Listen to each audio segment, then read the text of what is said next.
ครับวันนี้จะพามาชมปัญหาของต้นทุเรียนนะครับเราพูดแต่สิ่งที่ประสบผลสำเร็จมามากแล้วนะครับวันนี้เราจะมาคุยในเรื่องปัญหาและอุปสรรคของทุเรียนนะครับอาจจะมีหลายตอนนะครับเนื่องจากปัญหาเยอะมากนะครับก็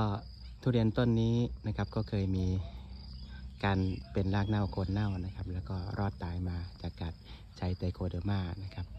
แล้วก็มาสังเกตดูอีกทีช่วงฝนตกชุกนะครับก็น่าจะเกิดจากปัญหาน้ำขังนะครับทำให้ใบหล่นแล้วก็เหมือนจะตายด้านซีกนี้นะครับก็เลยมาวิเคราะห์ที่